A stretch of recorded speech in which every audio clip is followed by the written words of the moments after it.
Oh my God. The Bucks, I don't think anybody is really talking about how loaded this Bucks team is, and the Bucks are primed for a back-to-back, okay? I mean, obviously they just beat the Lakers.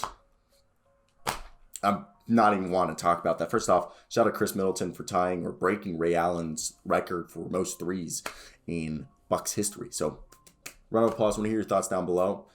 Drew Holiday, you know, has kind of, in my opinion, he's one of the best defensive, if not the best defensive perimeter guard in the entire NBA. But for the season, he has taken kind of a back seat as the team's like third scorer. He's averaging only 14 points, shooting like 33% from the field.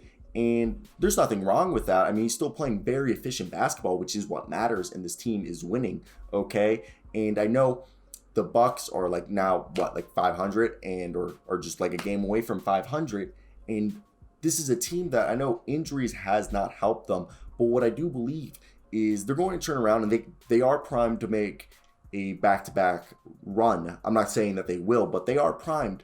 And one of the reasons I do believe that is when you look at this team, the players that needed to take the next step took the next step, and they got players that addressed issues. Okay, like Grayson Allen has been phenomenal for them. And right now, Giannis Antetokounmpo is averaging his usual stats, 27 points, like 11 rebounds, just being the all-around god he is. Khris Middleton's averaging 20, but Grayson Allen is their third scorer, averaging 16 points a game while basically getting a steal. He's being their 3-and-D guy for them, and he's the perfect shooting guard next to Khris Middleton at small forward, Giannis at power forward, and their center as of late, Bobby Portis, has given them, in my opinion, a better pop than offensively, obviously, than Brook Lopez. And he obviously isn't as good as Brook Lopez defensively, because that rim protection that Brook Lopez brings them is, nobody else does that. Okay, I mean, there's very few people in the NBA that can do that. Miles Turners of the world and all that good jazz. So with that being said, knowing that our man Bobby Portis is doing an amicable job, in my opinion, in replacing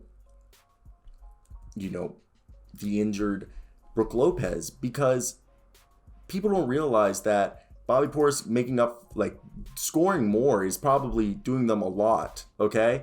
And I think one of the things people won't remember when you watch, like, different guys is, like, I feel like this team offensively with Bobby Portis, because he's a better shooter, is just a lot smoother than with Brook Lopez, because Brook Lopez isn't the shooter that he used to be. So right there, I'm just like, I think you might have to let it just roll, And I think that'll be fun to watch, like, see what happens, okay? So that's where I want to hear your guys' thoughts. What do you guys think of Bobby Portis, like, staying in the lineup and having Brook Lopez come off the bench, or maybe kind of like a Kevon Looney type situation where he only comes off when, like, needed off the bench, okay? He's not, like, first up, okay? So I think that would definitely be something interesting to see, if maybe they do like Kevon Looney style where he only plays like 17 minutes a night and it's maybe Bobby Portis off the bench. And Jordan Nwora continues, I think, to impress when he gets the chance, showing, sorry for saying Jordan Nwora, I forgot the end is silent. And Jordan Nwora has shown that he can also be a 3-and-D guy. He's more of a small forward, power forward, and he's the perfect backup for Khris Middleton.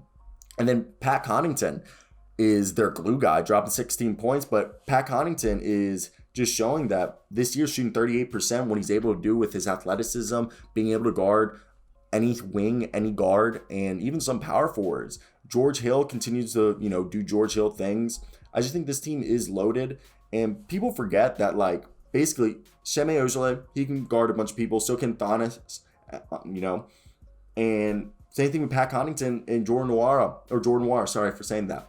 Rodney Hood's on this team still. They got a lot of options, especially if people get injured. So that's when I look at this team and I'm like, I know it's been a rough start for the year, but I don't worry about that for the Bucks. What I do worry is for other teams in the NBA that they're going to be smacked by this. Okay, so I want to hear your guys' thoughts down below. What do you guys think of the Milwaukee Bucks? I don't know if I said the Brooklyn Nets earlier. I think I accidentally said the Brooklyn Nets. I meant the Milwaukee Bucks. But the Milwaukee Bucks are definitely going to be a good NBA not NBA team, but going to have a good regular season. I mean, we're only like 16. We're not even 20 games into the year. Okay, 20% through the season. And it's been fun. It's been fun. So that's basically it for me. I want to hear your thoughts down below. Till next time, guys. Peace out.